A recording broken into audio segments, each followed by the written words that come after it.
تو یہ ساری باتیں کہنے کے ساتھ ساتھ میرا خیال یہ ہے کہ آخری بات جو میں کہنا چاہوں گا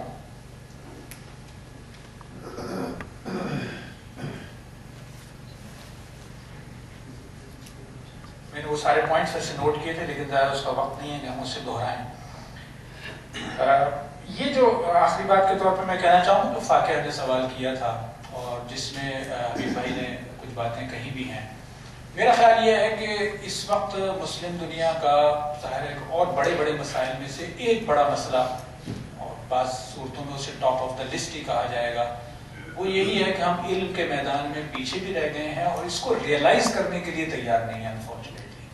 اس لیے کہ پیچھے ہونا تو کوئی بات نہیں، جیسے حبیب بھائی نے کہا ایک زمانے میں ہم آگے تھے، انہوں نے ہم سے سیکھا، اور آج بھی ظاہر ہے کہ وہ جو علم کا ذخیرہ ہے وہ اس سے ہمارے مقابلے میں وہ زیادہ استفادہ کر رہے ہیں.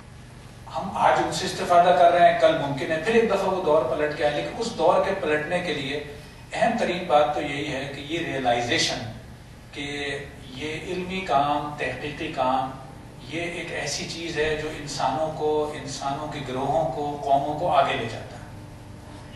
یہ پہلو اس اعتبار سے ہمارے اپنے دہرانے کے لیے اور بھی زیادہ ضروری ہے.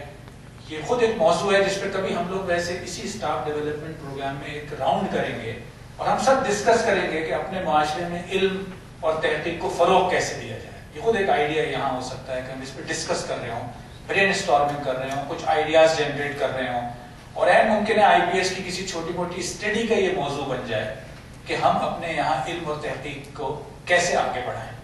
بلکہ اگر اس میں سمر نے ایک بہت محنت ہمارے لیے کی ہے، ہم نے ان کے ذمہ ایک کام کیا تھا کہ آئی پی ایس کی نیشنل اکیڈمک کونسل میں جتنی بھی تجاویز آتی رہی ہیں ان تجاویز کو سامنے رکھ کے آپ ایک نیشنل ایجنڈا بنائیں کہ پاکستان میں ان موضوعات پہ تحقیق کرنے کی ضرورت ہے.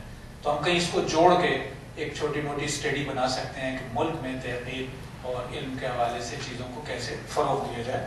تو لیکن جو میں کہہ رہا تھا کہ اس سوال کے جواب میں جو بات میرا خیال ہے کہ دہرانی چاہیے وہ یہ کہ اچھا اور کوئی کرتا ہے نہیں کرتا، میرا تو مشن یہی ہے. اگر یہ بات بھی ہم کر لیں تو میرا خیال یہ ہے کہ ہم نے بہت بڑی ڈیفیشنسی پوری کر دی.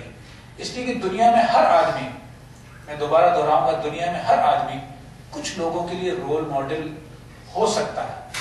تو اگر میں نے یہ طے کر لیا کہ میرا تو یہی میدان ہے تو مجھے یقین ہے کہ معاشرے میں اور ظاہر ہے اس کمٹمنٹ کے ساتھ، اس پرائڈ کے ساتھ کہ جو کام میں کر رہا ہوں وہ پرائڈ وہ بڑا اہم کام ہے، تو اس کے ساتھ میں بہت سارے لوگوں کو انفلوئنس کر سکتا ہوں.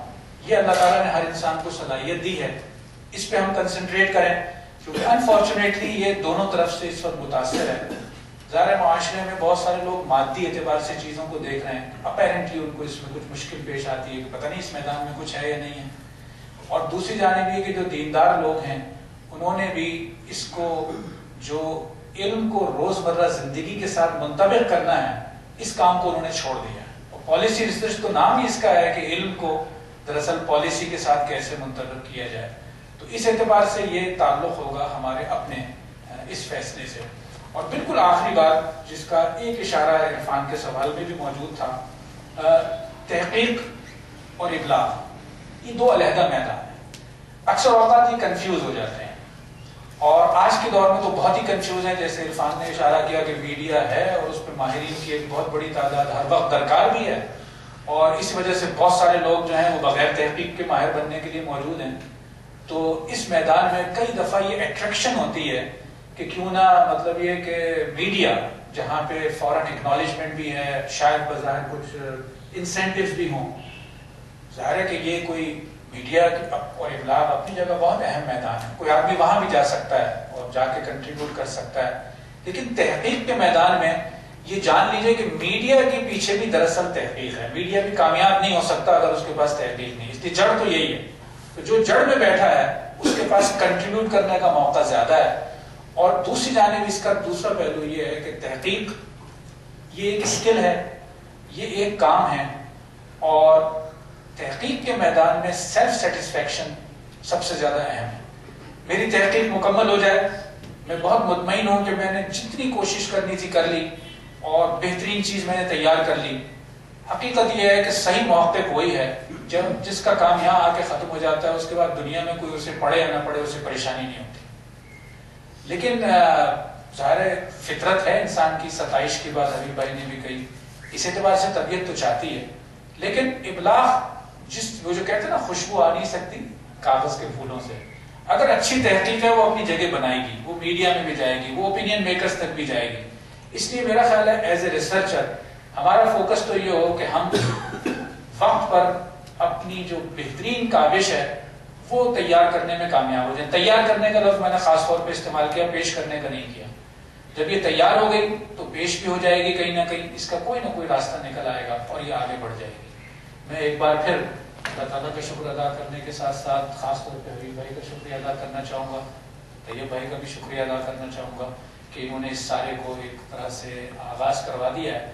اللہ تعالیٰ سے دعا ہے کہ ہم باقاعدگی سے اس پروگرام کو کریں اور مفید تر طریقے سے کریں. شکریہ.